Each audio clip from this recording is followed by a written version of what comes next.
네, 최경영의 정치본색 시작하겠습니다. 오늘 함께할 세 분 소개해드립니다. 김종욱 전 청와대 행정관 그리고 조수진 변호사, 김민하 시사평론가 나와 있습니다. 안녕하세요. 네, 안녕하세요. 안녕하십니까. 예, 한강 작가 그 노벨 문학상 수상을 다 함께 축하하면서 또 박수라도 야, 축하합니다. 한강 작가님. 정말 축하합니다. 예. 이렇게 적은 인구가 쓰는 한국어로 된 소설이 노벨 문학상을 그렇죠. 타는 날이 올 거라고는 정말 너무 기대 못했고 너무 기쁘네요.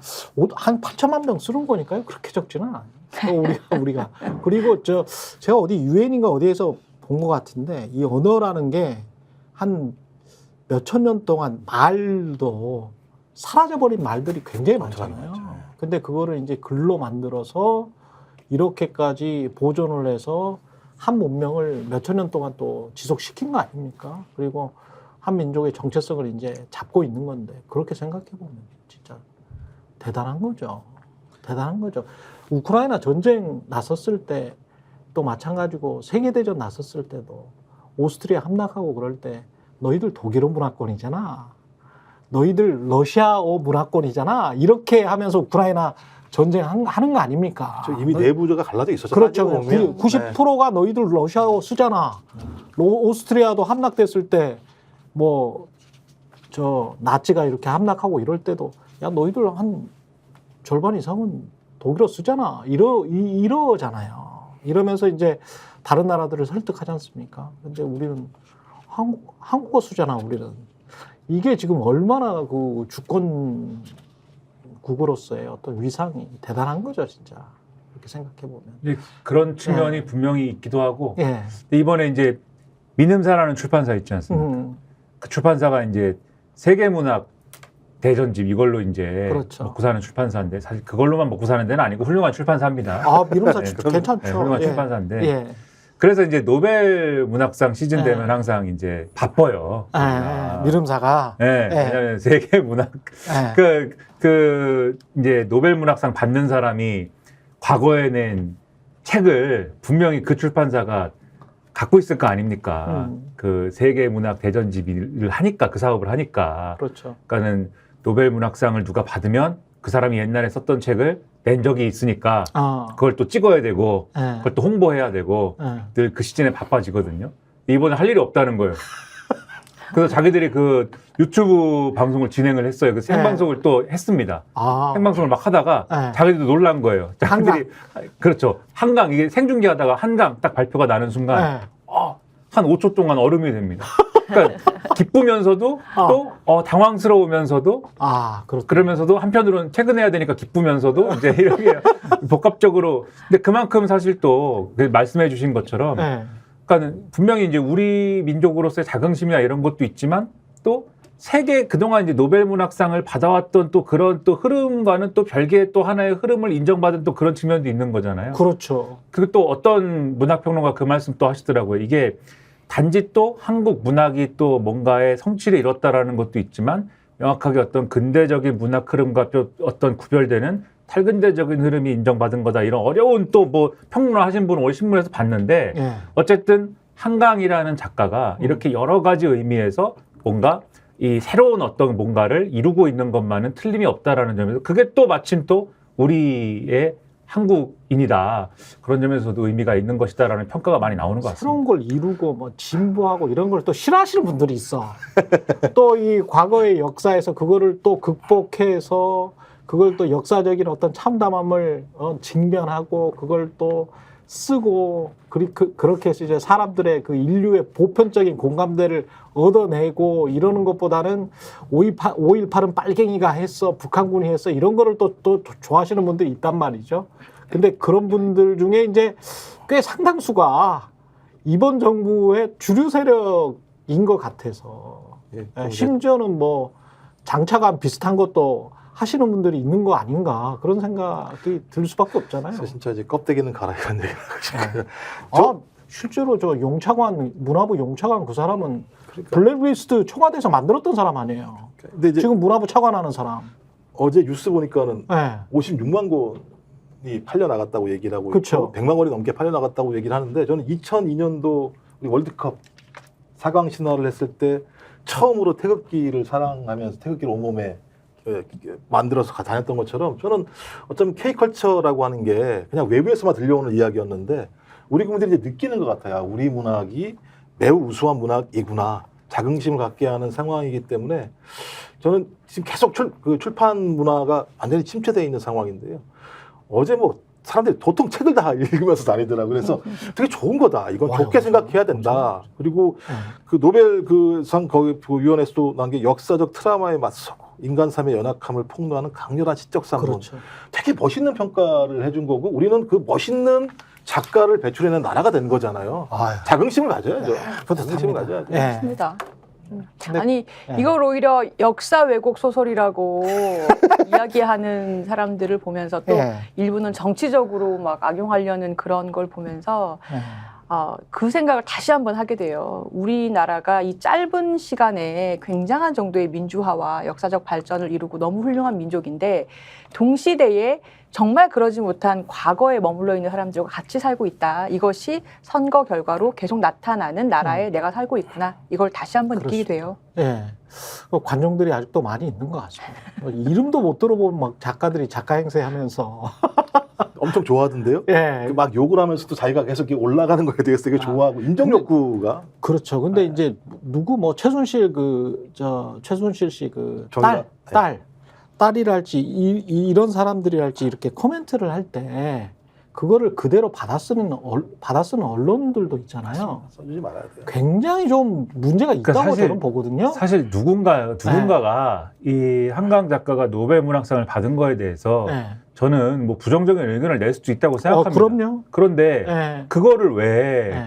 왜 언론에서 이렇게 하나의 작은 기사가 하나 나온 것도 아니고 왜 특히 근데 이 언론이라는 사람들이 정말 영악한 것이 지면에 안 써요. 또 자기들이 잘 이렇게 꾸며놓은 지면에는 올리지 않습니다. 그런 기사. 닷컴에만 쓰죠. 그렇죠. 닷컴에만. 다 인터넷에 나오는 기사에만은 죄 써놔가지고. 그리고 네이버 다음에서 장사하려고. 그렇죠. 예. 포털에만 잔뜩 깔아놔요. 정유라 씨는 포털 기사에만 있습니다. 그렇죠.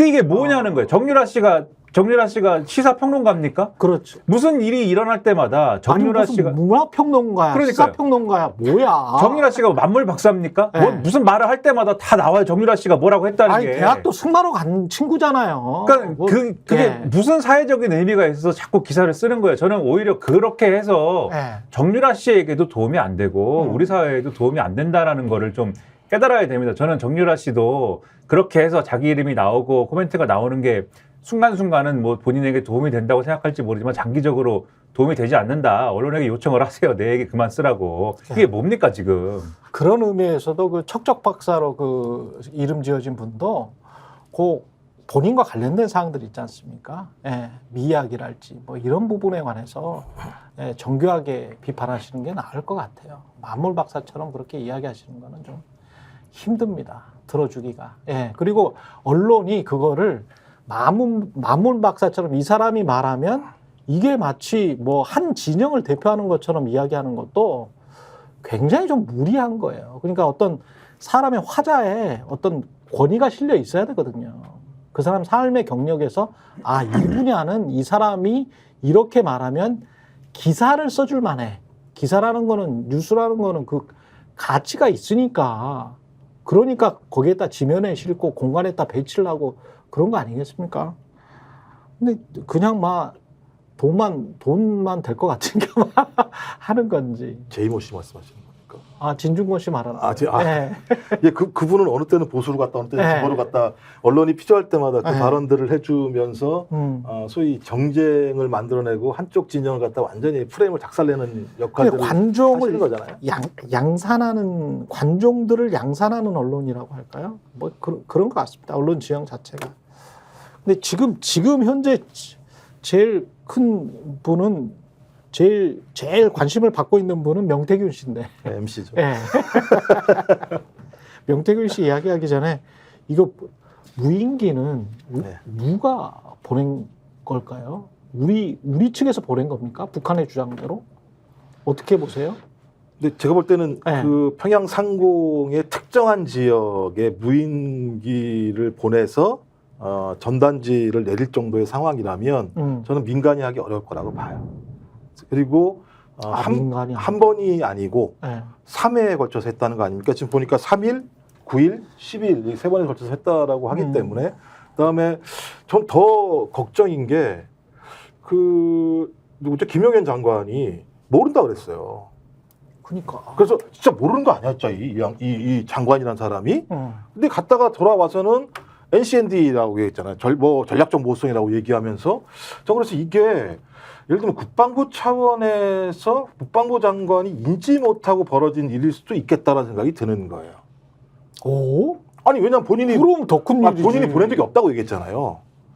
본인이 그럼 보낸 적이 없다고 얘기를 했다면 내부에서 이 사실을 알고 있었고 우리는 보낸 적이 없다라고 입장을 정했다고 얘기해야 되는 거잖아요. 그 입장에 최고 위에 있는 사람은 국방부 장관일 수밖에 없는 거잖아요. 근데 거기서는 그렇게 얘기했다가 나가서 내부에서 뭐 어떤 연락, 얘기, 뭐 회의를 하고 난 다음에 와서 우리는 여기에 대해서 답을 줄 수 없다라고 얘기했다는 건 대단히 위험한 상황이라고 볼 수밖에 없는 거죠. 그렇다면 의도성이 있는 전단지 살포일 수밖에 없다라고 저는 생각할 수밖에 없는 거고 거기에는 뭐 두 가지 흐름이 있겠죠. 이건 추정입니다만 하나는 소위 보궐선거라고 하는 하나의 계기가 있을 것이고 또 하나 계속 문제제기됐던 계엄이라고 하는 내용들이 다 결합되는 측면인 거죠. 이건 추정입니다. 추정입니다만 저는 이걸 정부가 아닌 집단이 보냈다면 이것도 문제예요.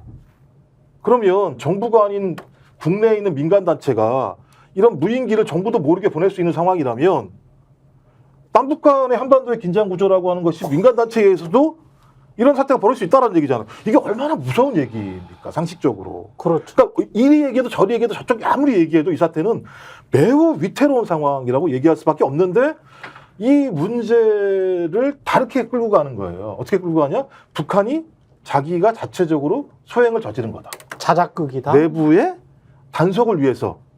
저는 만약 그것이 아니라면 제가 얘기한 여러 가지 경우의 수에 의해서 이건 매우 혼란스러운 상황이고 안보를 우리 스스로 통제하지 못하는 상황으로 갈 수 있다고 볼 수 있는 거다라고 얘기할 수 있는 거죠. 그 의심스러운 게 일단 민간이 쓰는 기계는 아니라는 생각이 듭니다. 왜냐하면 지금 보도에 의하면 이제 좀 분석을 해보면은 고정이기라는 거잖아요. 예. 그러니까 일반적으로 민간이 습득해서 이제 쓸 수 있는 그 드론이라는 거는 프로펠러 달린 그런 형태지 않습니까? 근데 고정이기라는 거는 그렇지 않다는 것이고, 그러면은 이 기계 자체는 일반적으로 민간이 쓰지 않는 건데, 그런데 이게 쓰였다라고 하면은 군에서 했거나 아니면 군이 아니더라도 어떤 기관에서 했거나 최소한 그러한 기관에서 지원받은 이제 단체가 있거나 뭐 이랬을 거라는 추정을 할 수가 있기 때문에 지금 언론 보도도 그런 쪽에 이제 좀 이 힘을 실어가지고 보도를 하고 있는 상황이거든요. 그런데 예. 제가 그 대목을 읽으면서 사실은 좀 기억이 난 게 이제 지난번에 처음에 이제 북한에서 뭐 오물풍선 날아오고 이랬을 때 있지 않습니까? 처음에 날아왔을 때 지금이야 하도 수시로 날려대니까는 이제 다 무덤덤해졌잖아요. 예. 이제 막 이거 문자 오고 이러면은 또 날렸구나 그냥 이렇게 그냥 좀 생각하고 그러는데 처음에 왔을 땐 난리도 아니었지 않습니까? 그랬죠. 그때 이걸 어떻게 대응할 거냐 막 얘기할 때 그 당시 언론에 이제 정부 측에서 나오는 여러 가지 대응 방법 중에 그때 당시에 이제 뭐 확성기 방송을 재개한다, 뭐 대북 심리전을 재개한다, 뭐 여러 가지 얘기들이 있었을 때 그때 우리도 뭐 날리면 된다, 뭐 이런 얘기가 있었거든요. 그러니까 그 당시에는 민간 단체가 먼저 대북 전단을 날려가지고 거기에 대한 어떤 대응책으로 북한의 오물풍선 날리는 거에 대해서 우리도 아예 정부 주도로 날리자 이런 얘기가 내부에서 있어서 그런 얘기도 나온다 이렇게 보도를 했는데 언론이 그 당시에 제가 이 스픽스 요 유튜브 요 방송하면서 아니 그러면 문제가 될 수 있다 이런 얘기를 했던 기억이 나요. 예. 정부에서 그런 식으로 하면은 예를 들면은 뭐 정전협조 위반이나 이런 문제도 발생할 수가 있고 여러 가지 문제가 될 수 있다 이렇게 말씀드린 걸로 기억을 하는데 그런 얘기가 나오니까 또 그 당시에 보도가 또 어떻게 났냐면은 여러 가지 얘기 중에 이제 문장 한두 개를 어떻게 났냐면은 그러니까 이 드러나지 않게 하는 방법도 있다. 그러니까 정부나 또는 기관에서 뒤에서 지원을 하는 형태로 그러니까 민간 단체가 주체가 돼서 뭔가를 날리기는 하는데 뒤에서 지원을 하는 형태로 할 수도 있는 거 아니냐 이런 아이디어도 있다 내부에. 근데 우리가 그러면 이제 그러면 제가 이 형태를 봤을 때 분명히 평양 상공에다가 전단을 뿌리려고 한 거지 않습니까? 이 형태는. 그리고 이 아까 말씀드렸듯이 고정이기 때문에 이 민간 단체가 직접 준비한 거로 보기는 조금 어렵지 않느냐라는 판단을 했다고 말씀드리지 않았습니까? 그러면 제가 혹시 의심하는 거는 정보기관이나 이런 데서 이런 이 장비나 이런 거를 지원하는 형태로 주체는 민간 단체가 날렸을 수도 있는데 이런 애매한 회색지대 같은 어떤 부분에서 날렸을 가능성이 있는 거 아니냐 이런 의심을 갖게 되고 만약에 정보기관이 그런 작전을 통해서 한 거면은 이 처음에 이게 문제가 됐을 때는 군이 실제 몰랐을 수도 있다. 그러면 이게 군이 모르는 상황에 작전을 펼친 거면은 군은 몰랐지만 제가 볼 때는 대통령이라든가 국가안보실장이나 이 라인은 알았을 거거든요. 이 상황을 우리가 좀 잘 살펴봐야 될 필요가 있다. 그런 생각이 든다는 겁니다. 이게 지금 장난이 아닌 게 그 국내에서 여론전하거나 뭐 이런 거는 그냥 뭐 정치적인 이슈로 이 민주주의 사회 안에서 물론 그것도 굉장히 힘들지만 그렇게 이제 끝날 수도 있다고 봐요. 그리고 뭔가 이제 법 위반을 했으면 뭐 처벌을 받으면 되는데 이걸 만약에 이거 가지고 장난을 만약에 쳤다면 저는 북한의 자작극이었으면 좋겠습니다. 솔직히 말해서. 북한의 자작극이었으면 좋겠는데 만약에 이렇게 장난을 어떤 정보기관 또는 어떤 시민단체 어떤 정부의 후원을 받은 뭔가 그리고 정부는 뭔가를 알고 있고 뭐 이래 버렸다면 그래서 만약에 국지전이 발생을 한다면 이거는 전쟁 범죄를 자국민들한테 저지르고 있는 것일 수도 있거든요. 본인들의 국내 정치적인 활용 방안 때문에 이렇게 이야기할 수도 있는 거예요. 만약에 그게 맞다면. 정말 아니라고 믿고 싶은데 진짜 큰일이에요. 만약에 그렇다면. 그렇습니다. 아니 이게 지금 언론에 보도된 북한에서 공개했다라는 사진을 보면 네. 이 무인기에 삐라통이 달려서 이렇게 날아가는 형태더라고요. 그러니까 뭐 마치 뭐 UFO 같은 게 물질적으로 눈에 보인다는 거죠. 그래서 저는 이럴 가능성을 의심을 해보는데 이게 사실은 굉장히 물리적이고 어떻게 보면 그 큰 기술이 필요가 없는 드론 같은 거 있으면 할 수 있는 그런 좀 하수들이 할 법한 그런 이렇게 눈에 보이는 직관적인 삐라를 뿌린다는 거잖아요.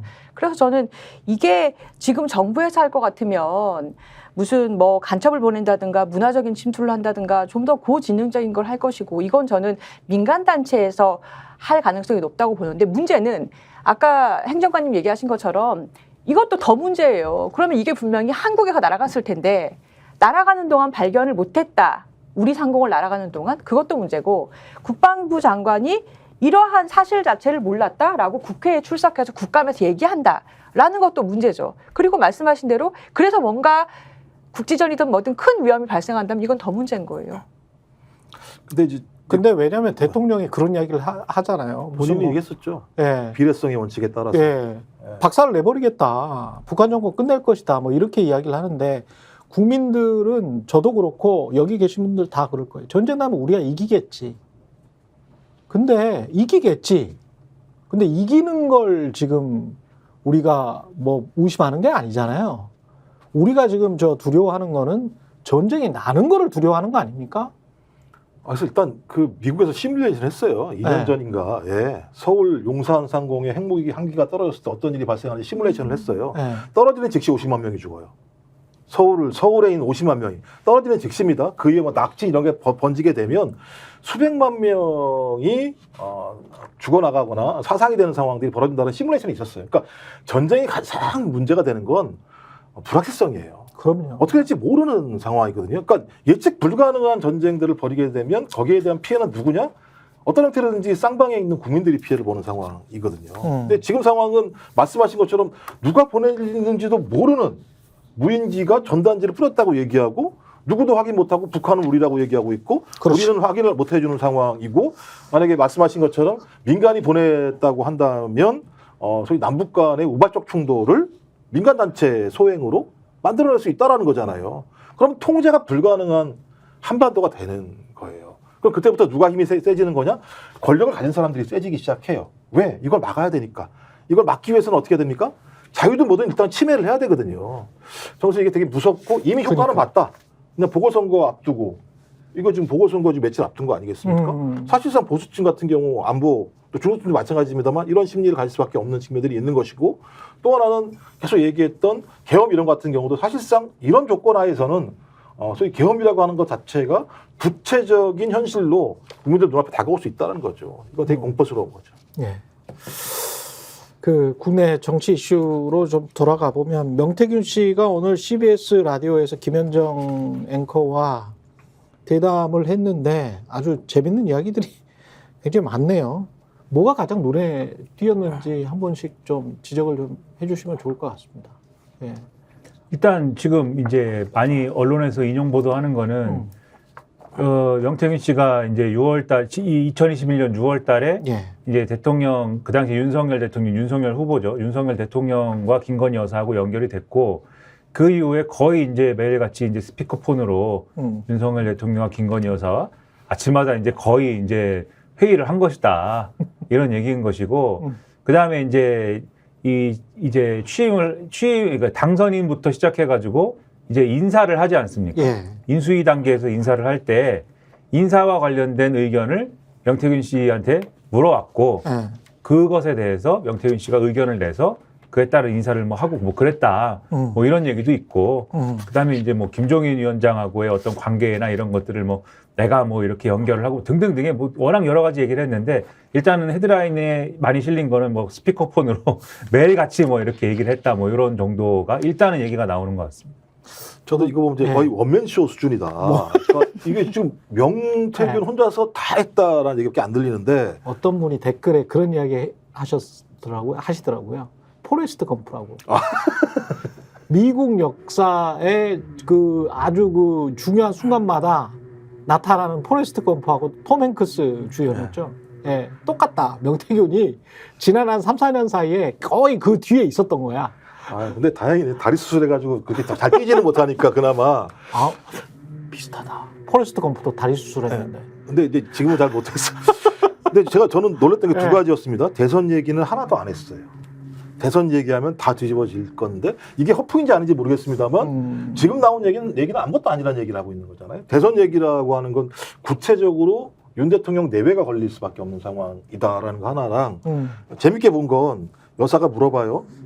우리 오빠가 지금 상태가 어떻느냐 이런 얘기를 했다라고 하는 본인 얘기인데 그렇지. 이 얘기는 이제 오빠라는 얘기가 계속 너무 많이 나와서 자기도 모르게 오빠라고 나왔는지 아니면 진짜 그때 김건희 씨가 전화통화에서 오빠라고 얘기를 해서 오빠라고 얘기했는지 알 수는 없습니다만 저는 이 정도 상황이라면 본인이 없다고 얘기하는 오빠라고 하는 통화 녹취록이 있는 거 아닌가라는 의심이 들 뿐만 아니라 그러네. 이 정도 얘기를 했다고 하면 아까 말씀하셨던 6개월 동안 아침마다 스피커폰을 켜놓고 대통령 그 당시 대선 후보죠. 대선 후보 내외와 통화를 하면서 전략을 짰다라고 하는 말도 안 되는 공적인 조직이나 캠프는 다 사라지고 사적인 개인이 매일 대선 후보와 얘기를 했다라고 하는 것 이런 것들을 보면서 야 이거 진짜 까지면 장난이 아니겠는데 그리고 명태균에 대해서 허풍쟁이라고 얘기했었는데 이거 허풍쟁이라고 얘기하기에는 너무나 어려운 내용들 너무나 구체적인 내용들이 나오고 있는데 여권에서는 계속 허풍쟁이라고 이야기했죠. 제가 볼 때 이 정도의 시나리오를 짤 수 있으면 제가 볼 땐 노벨 문학상도 받겠어요. 이 정도면 제 생각에는 이걸 어떻게 다 짭니까 일일이. 네. 왜냐면 이 짜는 것도 다 이 날짜 이거 다 맞아야 되거든요. 근데 쭉 제가 훑어보니까 사실관계는 틀린 게 없어요. 그 내에서 사실관계 내에서 뻥 튀긴 거 있을지 몰라도 사실관계가 틀린 게 없다라고 하는 측면이 있는 것이고 또 이제 이건 아닙니다만 여론조사 문제 같은 경우도 제가 볼 때는 매우 많은 바이어스를 집어넣는 것 같다라는 느낌들이 많이 들어서 이런 걸 가지고 여러 사람들에게 전략을 짜줬다고 한다면 국민의힘은 소위 이 잘못된 데이터를 가지고 한 사람에게 놀아나는 정당이 돼버렸다 이런 생각이 듭니다. 그러네. 예. 그러니까 지금 줄거리가 이분이 워낙에 말이 많아요. 말이 굉장히 달변이고 말도 빠르고 그래서 짧은 인터뷰 사이에 여러 가지 얘기를 했는데 일단 본인이 오세훈 서울시장을 만들었다. 그리고 이준석 당대표를 만들었다라는 취지로 오세훈, 이준석을 만든 뒤에 윤이 수소문해서 찾아왔다. 윤석열 대통령이. 그리고 그러니까 본인이 여러 개의 국민의힘의 선거에 개입하거나 뭔가 큰 역할을 했다. 라는 이야기를 합니다. 그리고 또 하나가 여기서 그러면 아까 행정관님 얘기하신 것처럼 그러면 공적인 캠프라든지 공적인 당의 기관하고의 관계가 어떻게 되는 것이냐, 이 사람이 무슨 역할을 한 것이냐가 문제가 되겠죠. 그리고 두 번째로 얘기한 게 대통령 내외와 아침 저녁으로 그 당시에 전화해서 스피커폰을 켜놓고 본인이 조언을 했다.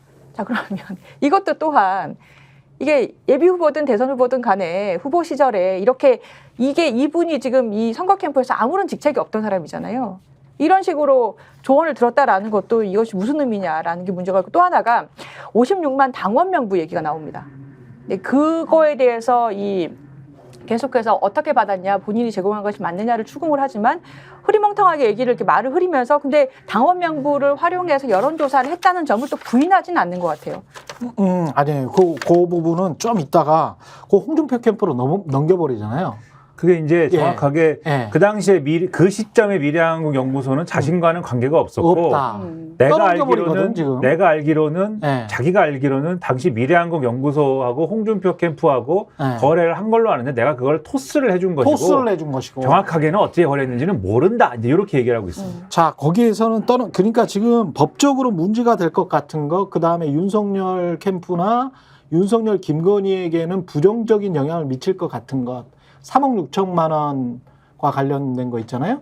요런 것도 그렇고, 그러니까 그거는 돈을 받으러 갔다라는 거 아니에요? 김건희 측이든 윤석열 측이든 하여간 서초동 아크로비스타로 돈을 받으러 갔다. 정산 네. 내역을 가지고 이 갔다. 인터뷰에서는 그 사실을 부정을 합니다. 부정을 하죠. 그러니까 부정을 하는 것들이 고 3억 6천만 원하고, 그 다음에 여론조사 관련해서 56만 명 당원 명부가 어떻게 흘러나왔고, 그거를 조사 처리하는 과정에서 어떤 불법이 있지 않았느냐, 편법 불법이 있지 않았느냐, 그 부분에 관해서는 그거는 홍준표 캠프에서 나온 거야. 정확하게는 나는 관계없다. 나는 관계없다. 홍준표 캠프에서 나온 거를 내가 토스를 한 거고, 미래한국연구소는 나는 그때 소유주가 아니고 아무것도 아니야.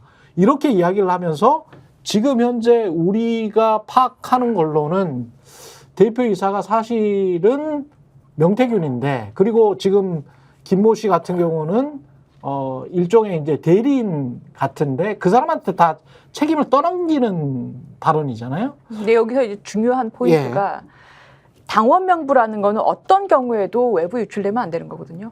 근데 어쨌거나 당원 명부가 외부에 돌아다니고 있다라는 것을 전제로 해서 지금 누가 유출했나 아니 그러니까 개관하고 그거를 있잖아요. 홍준표 캠프 측에다가 떠넘겨 버리잖아. 네, 그러니까요. 근데 그러한 일이 국민의힘에 만약에 있었다면 그 자체로도 굉장히 문제인 거예요. 아니 그러니까 그게 지금 핵심은 이 사람이 지금 보호하고 싶은 사람은 윤석열하고 김건희밖에 없지, 홍준표나 이런 사람들은 안중에 없어요. 그러니까 국민의힘은 문제가 없어요. 네. 그냥 후보들한테는 명부 줄 수 있거든요. 후보한테만 근데- 주게 돼 있죠. 예, 후보, 그러니까 홍준표 캠프가 그걸 가지고 있는데 그렇지. 홍준표 캠프가 넘겨준 거야. 네. 뭐 넘겨 중간에 해달라 해줬는데 그게 그거였어? 그렇지. 나는 몰랐어. 이 얘기하는 거예요. 그래, 그러니까 맞아. 자기는 다 지금, 지금 도망갈 구멍을 만들어 놓고 맞아, 있는 거고, 맞아. 그다음에 다른 사람한테 압력으로 너희도 입담으로 내가 다 깐다. 그렇지. 대통령 부인한테도 얘기하는 거죠. 내가 다 얘기할까요? 빨리 정리해 주세요. 이렇게 얘기하는 거기 때문에 자기는 정치적으로 자기의 능력을 다 과시하고 법적으로 피해갈 건 다 만들어 놓는 방식을 통해서 대통령 내외를 좀 압박하는 건데, 그렇습니다. 야, 이게 통할까? 그거 잘 모르겠습니다. 왜냐하면 그런 부분이, 아니 그런 대선과 관련돼서는 제가 그 정도만 이야기하겠습니다. 지금 국정 운영하고 계신 분이고, 또 제가 대통령과 여사를 거론한다는 거는 제가 살아온 어떤 가치관으로서는 불손한 행위예요. 이렇게 이야기를 합니다. 그러니까 앞에 대선과 관련돼서는 제가 그 정도만 이야기하겠습니다. 나는 대선이고 뭐고 더 많이 있다라는 거를 지금 암시하고 있고요. 예. 그리고 계속 그 끊임없는 메시지는 윤석열, 김건희 여사 쪽에 전달을 하면서 나는 많이 가지고 있지만 나는 끝까지 당신들 지키고 있고, 그거를 심지어는 약간 스핀 먹여서 홍준표 측으로 지금 넘긴 상황이야. 그리고 미래한국연구소랑 나의 관계는 없는 것처럼 지금 이야기를 이미 했어. 잘 들었지? 라고 지금 메시지를 주고 있는 것 같습니다. 그래서 사실 이것 자체가 대중한테 어떤 진실을 이야기한다기보다는 청자 자체가 대통령실이에요. 당신들 잘 들어. 나는 지금 아직까지는 충성을 다하고 있어. 뭐 이런 식인 것 같은데. 그런 메시지를 줌으로써 거두고 네. 싶은 효과가 뭐겠습니까? 결국은 검찰 수사거든요. 음. 그리고 검찰 수사고 누누이 말씀드립니다만 명태균 씨로서는 걱정할 만한 일이 있으니까 그러면 이런 행보를 하는 거 아니겠습니까? 그렇지. 걱정할 일이 없으면 뭐하러 지금 이런 식으로 얘기를 하겠습니까? 걱정할 일이 있으니까 지금 쭉 말씀하셨듯이 어떤 수준에서는 그렇다고 해서 하나도 얘기 안 하는 게 아니잖아요. 지금. 그렇죠. 김건희 여사라든가 윤석열 대통령하고 있었던 일을 하나도 얘기 안 하고 입국 다물고 있는 게 아니라 어떤 수준에서는 문제 안 될 만한 것들은 이렇게 깊은 관계가 있었습니다라고 과시를 하면서도 예. 그래서 어떤 경우면 내가 다 얘기할 수도 있어. 내가 입 열면은 세상이 뒤집어집니다. 라고 과시를 하면서도 어떤 수준에서는 그러나 나는 지금 함부로 얘기하는 사람이 아닙니다. 라는 걸 보여줌으로써 나를 보호해 준다면, 권력에 보호해 준다라면 나는 입 열지 않아. 라는 메시지를 내는 거잖아요. 즉, 보호를 안 해주면 나는 입 열 수 있어. 그 보호를 받아야 되는 일이 있는 거잖아요. 지금 그렇지. 명태균 씨 입장에서. 네, 명확히 그렇습니다. 그렇죠. 그렇기 때문에 이거는 뒤집어 얘기하면은 제대로 하면은 뭔가 나오는 것이고 또 명태균 씨 입장에서는 분명히 이 권력하고 뭔가 틀어진 일이 과거에 있었기 때문에 이 걱정을 하고 있는 거다. 이렇게 해석할 수 있는 것이어서 지금 구도가 상당히 이제 미묘한 상황이다라는 거를 우리가 오히려 알 수 있는 얘기다. 이렇게 보고 있습니다. 여론과 권력 사이에서 이 장난, 플레이를 많이 해보신 분인 것 같아요. 뭐 자기가 얘기하지 않습니까? 네. 나머지들은 다 모르는 거 아니야? 나만 다 아는 거야? 그림자 얘기하고 있는 이런 상황인데 지금 얘기하는 게 본인이 최초 연결한 게 2021년 6월 18일이라고 얘기를 그렇죠. 하더라고요. 네. 근데 이게 어떻게 되는지 모르겠는데 여론조사가 5월 달에 나온 게 있어요. 5월 달에 이제 그 머니투데이랑 미래한국연구소가 피에나라고 해서 거기 보면은 윤석열 후보가 더 높게 나오는 여론조사들이 있어요. 그렇다면 제가 볼 때는 만약에 6월 18일이 사실이라면 그 전부터 이미 작정을 하고 접근을 할 수 있는 노데이터를 본인이 만든 거죠. 5월 달부터 이미 예. 만들었죠. 그럼 이 노데이터를 만들어서 접근할 수 있을 거라고 판단했다면 저도 제가 볼 때는 뭐 김종인이든 아니면 이준석이든 김영선이든 라인을 깔 수 있는 걸 전제를 했었다라는 거죠. 저 그렇다면 기획이 다 있는 거였던 거고 그 기획을 통해서 딱 접근을 했는데 100% 성공이 된 거죠. 본인 말대로 6개월 동안. 이건 제가 볼 때 검찰에서 핸드폰 뺏어가지고요. 예. 그냥 통화 그냥 내용만 확인하면 돼요.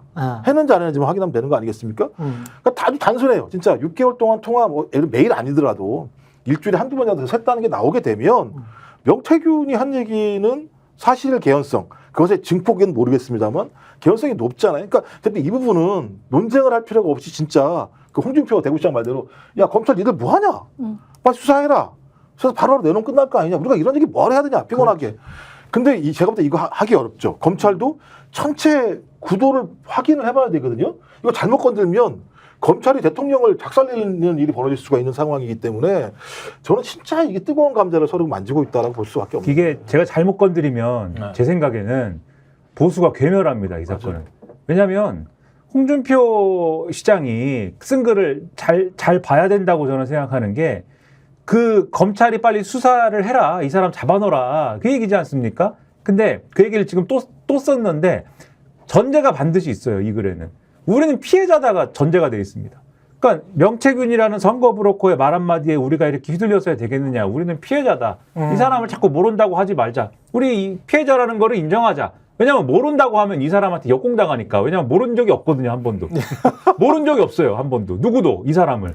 다 아는 사람. 제가 어떤 분이 어디 가서 얘기를 하고 있는데 유튜브 댓글에 이렇게 쓰시더라고요. 명태균 씨는 국민의힘의 숨은 고수였다. 숨고. 네, 우리 숨고 앱이라고 있지 않습니까? 네. 거기서 쓰면 이제 막 부르잖아요. 어떤 네. 전문가를 집 고쳐주고 뭐 이런 분을. 네. 맨날 부르는 숨은 고수였기 때문에 모르지 않는다, 누구도. 그런 사람이었기 때문에 모른다라고 하면 역공당하는 거예요. 그런데 안다는 걸 인정하되, 그러니까 역시 검사 출신이죠. 안다는 걸 인정해야 된다. 하지만 어떻게 하는 거냐? 피해자다.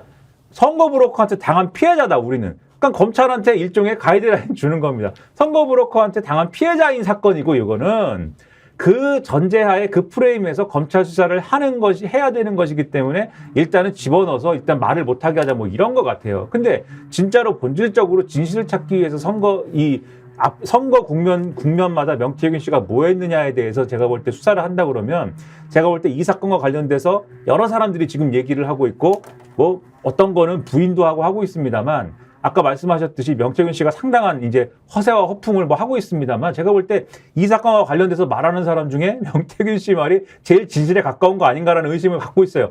허세와 허풍이 많이 있습니다만 그럼에도 불구하고 그러니까 이게 아까 5월달 여론조사 말씀하셨잖아요. 잘 생각해 보시면 김종인 당시 비대위원장이 2021년도에 결의 순간 얘기하지 않습니까? 그렇죠.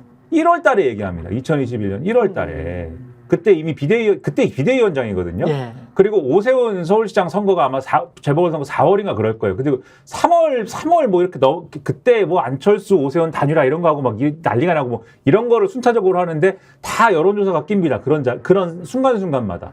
그리고 이분은 명태균 씨는 자기가 김종인 위원장하고 뭔가 일을 도모했다라고 계속 얘기를 하는 거잖아요, 지금. 그러면 그 당시에 별의 순간 얘기하고 우리 국민의힘에는 대권 주자가 없기 때문에 윤석열이라는 사람을 대권 주자로 데려와야 될 수도 있어. 이런 얘기를 하던 차였는데 어떤 여론조사나 어떤 여론조사에 근거한 작업을 했을까 안 했을까 이런 생각을 평론가는 할 수밖에 없거든요. 그런 흔적들 아니냐 이런 상상을 해볼 수가 있는 것이기 때문에 그럼 이런 거 다 만약에 단서를 추적해가지고 검찰이 예를 들면 정말 늘 좋아하는 압수수색 다 해버리고 막 다 열심히 하는 그런 거 있지 않습니까? 특수부 방식에 이 석유 터질 때까지 파는 수사? 그렇게 하면 어떻게 되겠습니까? 제가 볼 땐 보수 괴멸합니다. 그런 방식으로 하면 이게 제가 볼 때는 큰일 난다. 이거 과연 할 수 있겠느냐. 법적으로 어떻게 생각하세요? 아니 보수가 괴멸 안 당하고 홍준표 시장이 말하는 거는 이거 아니에요. 그러니까 김기현 변호사가 JTBC에 제보하고 이야기했던 거를 지금 경찰은 업무방해죄로 걸어버렸잖아요.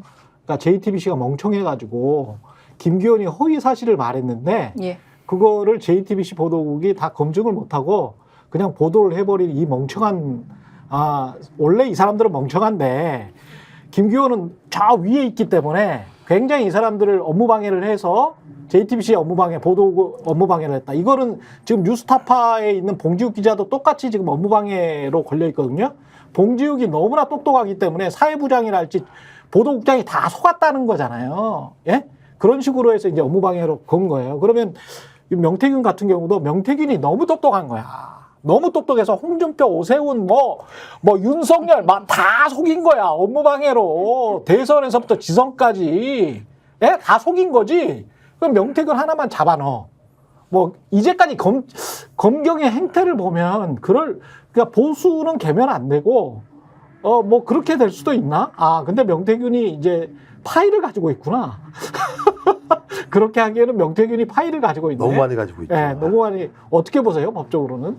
아니, 그러니까 이거를 법적인 문제와 좀 구별을 해야 된다는 생각이 저는 이제 들기 시작하는데요. 이게 뭐냐면 이게 명태균 씨가 굉장히 많은 말을 쏟아내면서도 사실상 보면은 딱 떨어지게 육하원칙에 맞게 누가 무엇을 했고에 대해서는 또 애매모호하게 흐리고 있어요. 그러니까 지금 이 김현정의 뉴스쇼 오늘 아침에 한 거 이 긴 거를 아무리 여러 번 분석을 해도 그래서 누가 어떤 역할을 했다는 것인지는 명확하게 얘기를 안 해요. 그게 본인이 고도로 이제 계산해서 얘기를 하고 있다는 겁니다. 그래서 여기서 이 명태균의 말의 바다에서 우리가 무엇이 불법이냐를 찾기 시작하면 이게 저는 오히려 그 노림수에 빠진다고 봐요. 그래서 우리가 볼 본질은 두 가지로 갈라서 아까 우리 평론가님 얘기하신 것처럼 국민의힘에서 이렇게 이 여러 선거와 여러 이 조직에서 있을 수 없는 일이 아무 직책 없는 사람이 횡행하고 있다라는 것의 사실성, 그것이 얼마큼 사실인가를 우리가 가려야 된다라는 문제가 하나 있을 것 같고, 또 하나가 이것이 맨 처음에 어떻게 발단이 됐습니까? 사실은 이 며칠 동안 사라진 말이 김건희 여사의 공천 개입이에요. 김건희 여사가 보궐선거 2022년 그리고 2024년의 총선에 어떻게 개입했느냐, 개입할 수 없는 사람이 어떻게 개입했었는가를 우리가 가리고 있던 차에 갑자기 명태균이라는 사람이 휙 하고 나타나서 지금 며칠 동안 언론을 뒤덮고 있는 거거든요.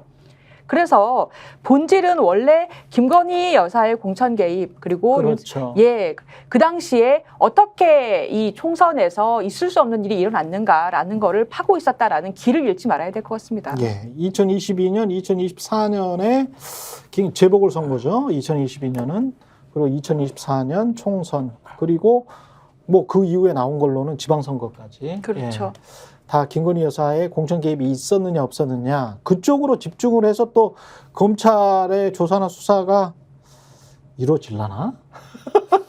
도이치모터스도 그렇게 하는데 말씀하신 정치적 측면도 있습니다만 이제 그 법적인 부분도 분명히 있죠. 왜냐하면 2022년도 대선 경선 과정에서 정치 자금을 부정하게 수수했는지 여부에 대해서 판단하는 부분들 그렇지. 이게 가장 중요하겠죠. 어떤 형태로든지 지금 예. 벌어진 부분이고 예. 그걸 통해서 본인이 복을 받았는지 안 받았는지 확인이 된다. 복을 받았다고 한다면 부정하게 수수를 한 것이고 거기에 대해서 신고를 하지 않았기 때문에 소위 윤석열 후보 같은 경우는 정치자금법 위반 혐의가 되는 것이고 말씀하신 두 번째가 2022년 보궐선거에서 소위 대통령 부인이 공천에 개입했는지 여부 이 부분을 확인하는 거고 그다음에 2024년도도 마찬가지입니다만 지금 이제 그런 거거든요. 2023년도에 12월 달에 당무감사를 통해서 김영선 의원이 하위에 있다는 사실들을 인지했다는 거잖아요. 명태균 씨가. 그러니까. 예. 그걸 어떻게 인지를 했지? 인지를 했으니까 계속 대통령 부인에게 요구를 한 거겠죠. 예. 야, 살려놔야 될 거 아니야. 살려놔야 될 거 아니야. 왜냐하면 명태균에게는 소위 대통령 내외는 많이 좀 멀어진 상황이고 김영선이라는 어떤 정치적인 버팀목이 하나 있었던 측면이 분명히 있기 때문에 그 3개월 이후에 나왔던 나는 힘이 없어 라고 얘기하는 부분과 관련해서 3개월 동안 어떤 일이 벌어졌는지 또 이건 또 다르게 따지고 보면 김건희와 한동훈 간에 엄청난 또 공천 갈등이 국민의힘 내부에서 벌어졌다라고 하는 측면이 있거든요.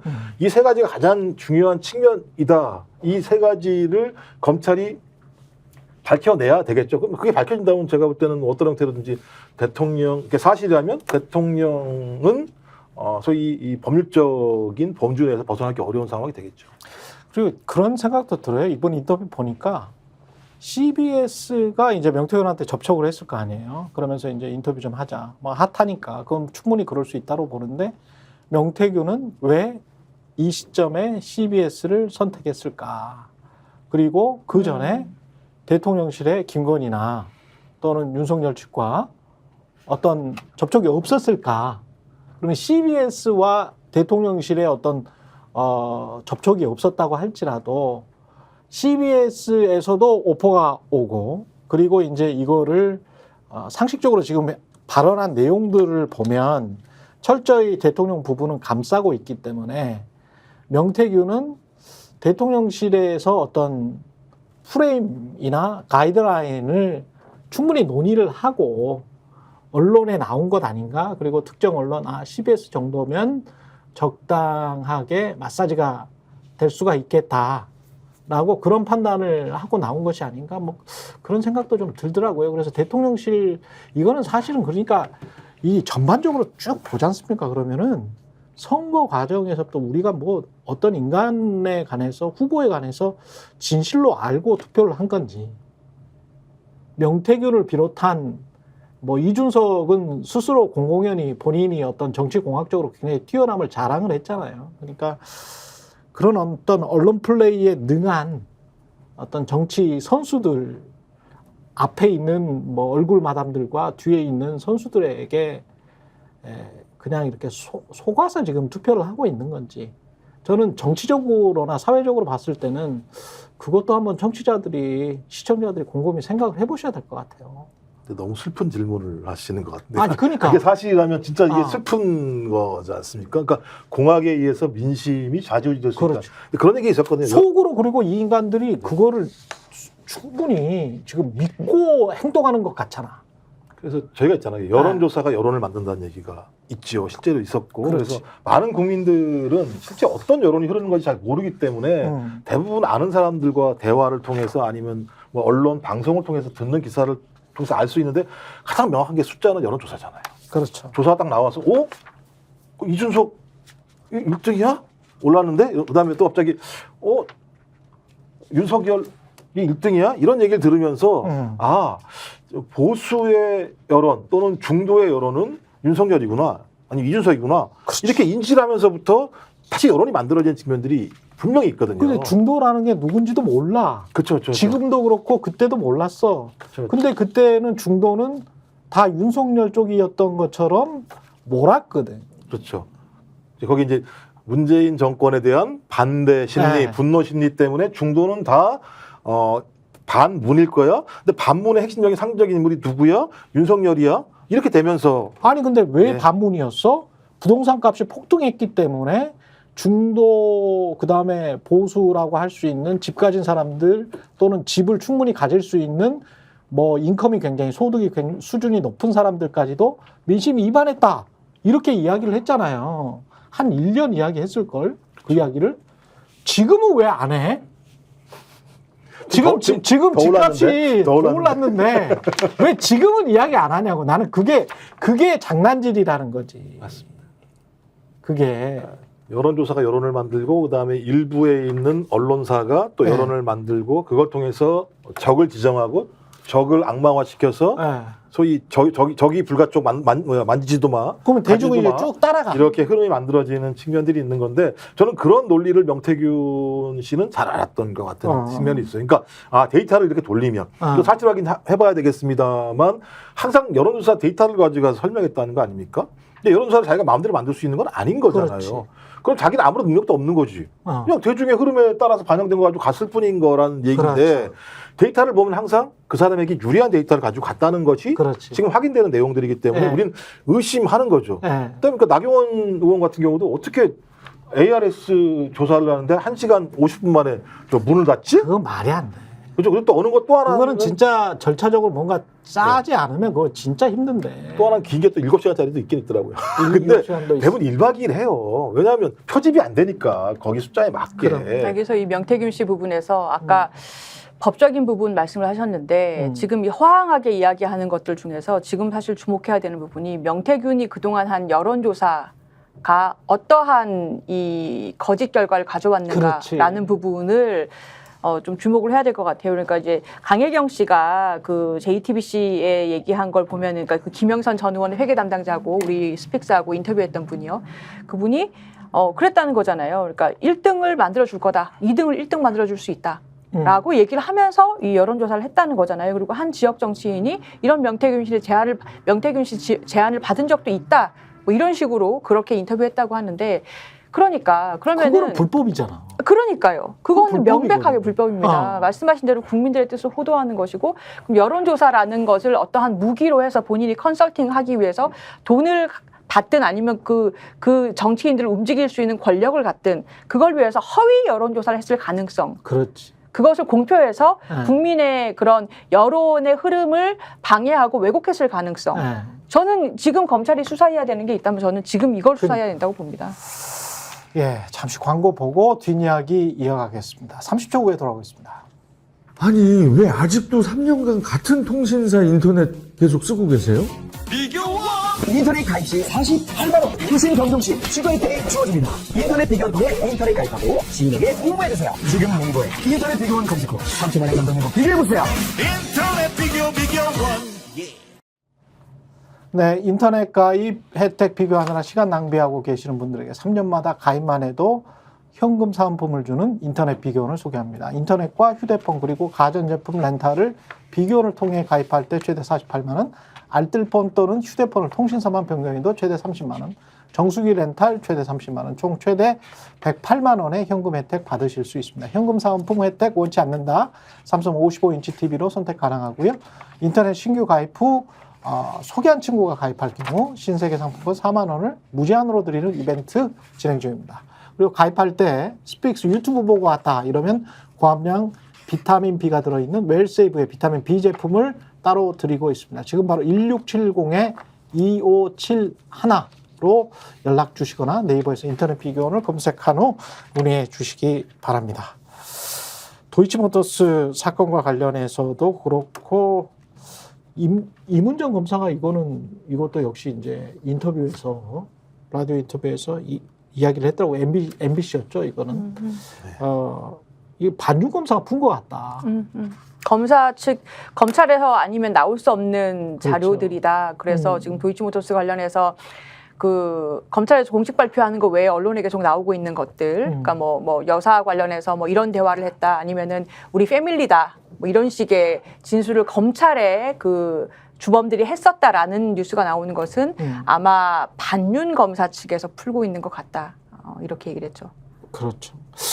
이거는 뭐 의미가 있는 것 같습니다. 만약에 반윤 검사가 풀고 있고 그렇게 확정적으로 그리고 이제 그 다음에 그 전에 형성됐던 여론, 예?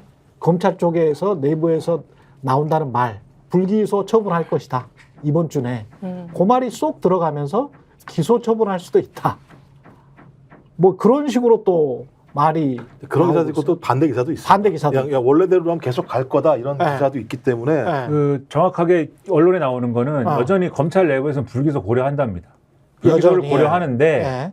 여기서 검찰 내부라는 거는 예. 계속 말씀드리면 지휘부를 얘기하는 지휘부. 겁니다. 예. 지휘부에서는 불기소를 고려하는데 지금 변수가 한동훈 대표와 소위 말하는 친한계라는 사람들이 김건희 여사는 기소했으면 좋겠다라고 주장을 하고 있는 거지 않습니까? 그러니까 권력 내부에 이견이 지금 발생한 거잖아요. 그래서 여기에 대한 이제 대안처럼 지금 얘기를 하는 게 수사심의를 그러면 개최하면 어떻겠느냐 이런 거를 보수 언론이나 그다음에 일부 이제 이런 거 얘기하기 좋아하는 사람들이 절충안처럼 지금 얘기를 하고 있는 그런 상황이다라는 거예요. 그래서 조선일보에 공식적으로 사설로 이제 수사심의 개최하면 어때? 이제 이렇게 나온 상황인데 아. 수사심의 개최하면 뭐 결론이 바뀌느냐 이건 모르겠습니다. 모르겠는데 근데 원래 시간표대로 하면은 18일 날 서울중앙지검 이제 국정감사가 있고 그 전에 어쨌든 불기소 처분을 하고 18일 날 이제 두드려 맞고 근데 결론이 있는 상황에서 어쨌든 국정감사를 치르는 게 낫다라는 판단이었던 것 같아요. 결론이 없는 상황에서 치르는 것보다는 하루나 이틀만 두들겨 맞고 말자. 그렇죠. 그렇게 네. 하고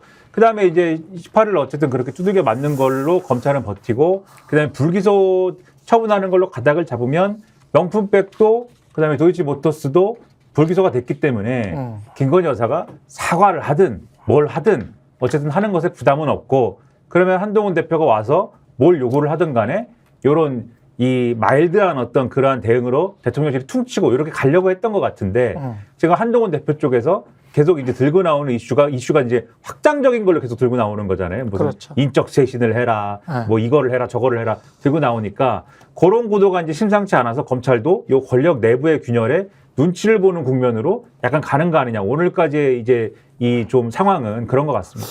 그럴 수도 있겠네. 10월 18일 날이 서울지방검찰청 국정감사인데 10월 16일 날 우리가 재보궐선거잖아요. 근데 재보궐선거에서 야, 부산금정구청장을 이겼어. 광화군도 이겼어. 그리고 전남이나 뭐 이쪽은 어차피 질 곳이니까 뭐 그렇다고 치면 대통령실 입장이나 뭐 김건희 여사 쪽에서도 이기잖아.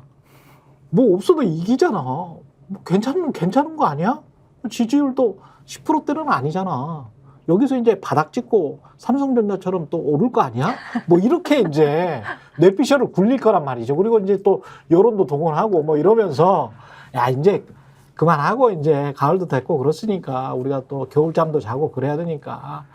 말씀하신 10월 16일 이후로 다 밀어놨죠. 네. 법대도 10월 16일 이후로 밀어놨고, 그렇지. 그러니까 말씀하신 10월 16일 날 결과를 본 다음에 네.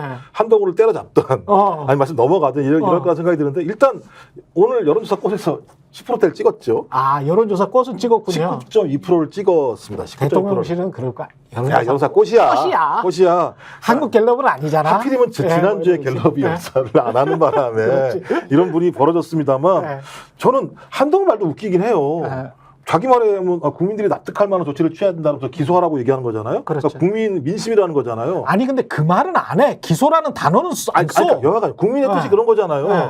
근데 뭐 특검법에 대해서는 국민의 뜻은 따르게 생각하고 이건 뭐 제가 이제 한동훈에 대한 비판을 네. 하는 건데 네. 어떤 형태든 제가 볼 때는 검찰이 기소하는 순간 김건희 씨는 유죄다. 자기 스스로 선언하는 거예요. 아니 기소하는 이유가 뭡니까? 네. 우리가 볼 때 이게 유죄니까 기소하는 거잖아요. 유죄가 하는데 어떻게 기소를 해요, 상식적으로. 그렇지. 그럼 검찰 스스로가 이제 어떻게 되느냐, 기소를 하는 순간 대통령 부인은 범죄자야라고 집어넣는 거예요. 이걸 하는 순간 어떤 얘기가 벌어지겠습니까? 아, 저 권력 내부로부터 무너져라는 얘기가 우르르 나올 수밖에 없겠죠. 그렇지. 그다음에 그 이전에 나온 내용, 아까 말씀한 BP 패밀리라고 얘기한 내용들, 이게 검찰 진술 조서잖아요. 그렇죠. 그다음에 그 내용들이 이것만 있는 게 아니에요. 무슨 뭐 도이치모터스에 있는 권오수가 얘기했는데 30-40% 김건희 나눠주기로 했다는 얘기가 나오지. 네. 그다음에 또 2심 재판 과정도 마찬가지입니다만 그 판사가 제대로 읽어서 그 확인을 해서 방조죄로 이모 신가를 갖다가 공소장 변경한 게 있는데 네. 이것도 좀 설명에 의하면 이 소위 반영 검사인지 누군지 모르겠습니다만 자기들이 아무리 봐도 김건희 씨가 문제가 되니까 그걸 슬쩍 집어넣었다는 거잖아요. 그 내용을. 그렇죠. 그랬더니 판사가 그걸 자세히 읽고 오이씨 야 이거 왜 안 한 거야. 그랬더니 아 그렇습니까? 넣을게요. 그래서 방조로 넣었더니 유죄가 나오는 거잖아요. 예. 그러니까 완전히 밑그림은 만들어져 있는 거예요. 그래서 밑그림이 만들어져 있고 이 사람 그러니까 김건희 씨를 방조로 넣던 아니면 공모로 넣던 상관없이 기소하는 순간 제가 볼 때 100% 유죄예요. 다 유죄니까. 그렇죠. 저는 그래서 검찰 기소 못한다. 이거 기소하는 순간 제가 볼 때는 이 정부 와르르 무너질 수밖에 없는 상황이. 그냥 오히려 맞고 가는 게 낫지. 기소 못해. 이게 싸우는 게 낫지. 기소하는 순간 검찰이 뭐라고 얘기합니까? 설명할 때? 설명해야 될 거 아니에요, 국민들한테. 근데 검찰이 이 순간에 기소 여부를 다시 가지고 간 거는, 이게 공수처는 제가 지금 들은 정보로는 거의 식물 공수처가 됐다라고 하고, 그러면 검찰이 지금 순간에 이니셔티브를 주도권을 잡고 권력의 향배에 따라서, 원래 검찰이 잘하는 게 그거잖아요. 이쪽으로 쓸까 저쪽으로 쓸까 뭐 이런 거를 부채도사. 예, 부채도사처럼 이렇게 왔다 갔다 하는 거를 하려고, 야, 이 사건은 우리가 할게. 차라리 특검이고 뭐고 우리가 할게. 그러면서 좀 더 시간을 갖고 끌어보려고 하는 거 아닌가? 그러면서 결정적인 순간에 우리가 죽여주면 우리는 뭔가 조직 보호는 되지 않나? 저쪽으로부터 그런 생각을 하고 있나? 그럴 수도 있겠는데 네. 근데 좀 더 이제 지금 상황에서는 한동훈 쪽이 그러길 바라는 것 같고 한동훈 대표 쪽이 검찰이 그렇게 해? 이렇게 얘기하는 것 같고 검찰 그런 거 우리 원래 그렇게 하지? 그렇게 네. 좀 해줘 이렇게 하는 것 같고 예. 검찰 쪽은 이제 심우정 총장이나 이창수 중앙지검장은 용산말 잘 들어서 안 하는 거야 이런 가닥을 잡는 것 같고 내부에서는 제가 이렇게 얘기하는 건 너무 넘겨지킨지 모르겠습니다만 한동훈 대표 쪽에 특검으로 하세요 그냥 저희는 지금 분위기 그런 분위기 아니에요. 이런 분위기도 있는 것 같고 곤란하다. 그렇죠. 그러니까 여기도 사실은 양쪽의 비겁함이 있는 거죠. 한동훈 대표는 특검을 감당할 수가 없고 특검 찬성을 감당할 수가 없고 그러네. 검찰은 기소를 감당할 수가 없는데 네. 서로 특검으로 하세요. 그다음에 한동훈 대표는 기소를 하세요. 이렇게 서로 이렇게 하세요. 이렇게 하는 그런 구도 같기도 하다 이게. 예, 그럴 수도 있겠다. 8명을 내놔. 너가 기소해. 이 싸움을 하고 있는 거죠. 웃긴 거죠. 그러니까 제가 볼 때 둘 다 김건희 씨가 유죄라는 걸 아는 거예요. 예. 그렇지 않고서 이렇게 하겠습니까? 그렇지. 상식적으로. 네. 그러니까 저걸 김건희 씨를 치지 않으면 한 발도 나갈 수 없다는 걸 아는데 그렇지. 그걸 잘못 치게 되면 조직이 작살나거나 예. 한동훈에 있는 이쪽이 작살나거나 그러니까 둘 다 작살나기 싫으니까 네가 좀 칼을 뽑아라. 아니야, 당신이 칼을 뽑아. 이런 상황이어서 지금 이 정도 상황이면은 졌다라고 얘기해야 되는 게 맞는 거 아니에요? 자기들이? 아니, 뭐 시점이 굉장히 중요할 것 같은데 10월 16일이나 10월 18일 이것뿐만이 아니고 11월 15일쯤에 있는 두 개의 재판이 있잖아요. 이재명 당대표에 대한 재판이 두 개의 결과를 보고 결정해도 늦지 않는다라고 생각할 수도 있어요. 네. 맞아요. 아니, 뭐 국민을 바보로 하나요? 그러니까 아니, 이 건과 이 건이 연동됐다고 아니, 왜냐하면 그때 만약에 무죄가 나온다거나 벌금 100만 원 이하가 나온다거나 또는 사건이 좀 까리하기 때문에 선고유예가 나온다거나 여러 가지 경우의 수가 있을 수가 있습니다. 제가 쭉 이렇게 녹취록을 보니까 이거를 기소한 것 자체가 웃기긴 하지만 판사는 하여간 판단을 강요를 받았기 때문에 어떻게 판단을 할지는 모르는데, 그런데 그거를 검찰은 좀, 사법부의 판단을 좀 보고 권력이 만약에 이렇게 되면 이재명 민주당 대표한테 만약에 무죄 받으면 이재명 대표는 그럼요. 날개를 다는 거거든요. 그럼요. 예. 그러면 이제 그때 할까? 이렇게 생각할 수도 있다니까. 아니, 이재명 당대표가 네. 무죄를 받으면 네. 검찰은 수사권 다 날아가는 거죠. 그렇죠. 그거 수사권 어떻게 내버려 둡니까? 그러니까 예. 제1야당의 당대표를 정치적으로 죽이려고 무리한 기소를 했고, 그렇죠. 그게 2년, 3년이 진행이 됐는데, 소위 법원에서 무죄를 받았다면, 당신들의 수사권은 그 아래에 있는 사람들한테는 더 무도하게 쓸 수밖에 없다라고 판단이 들면, 그렇지. 그 수사권은 없애서 뺏어 와야 되는 거죠. 국민의 손으로. 누가 뭐라고 그래도. 그러니까 자기들 잔머리 굴리고 있는 거죠, 지금. 맞습니다. 자기들이 이재명 살려고. 대표의 사법 리스크라는 게 사실 그 공직선거법 위반 부분하고 위증교사 부분 그렇죠. 외의 부분은 법률가가 볼 때도 좀 허황하고 나머지 허황된 게 좀 있어. 대장동이라든지 이런 부분은 사실 무리한 부분이 상당히 있습니다. 대장동 지금 뭐가 나왔어요? 그래서 11월이 지나면 그 이재명 대표의 사법 리스크는 어떤 결론이든 사라지는 거죠. 그렇죠. 예. 하여간 귀추가 주목이 됩니다. 이번 가을, 겨울이 중요하네요. 네, 중요해. 최근의 정치본사 여기까지 하겠습니다. 내일 다시 찾아오겠고요. 김조국 전 청와대 행정관, 조수진 변호사, 김민아 시사평론가와 함께했습니다. 고맙습니다. 네. 스픽스는 말하는 언론입니다. 대세는 유튜브, 그중에서 스픽스. 좋아요, 댓글, 구독, 알림 설정. 여러분이 저희를 사랑해 주시고 우리가 여러분을 사랑하는 4가지 방법입니다.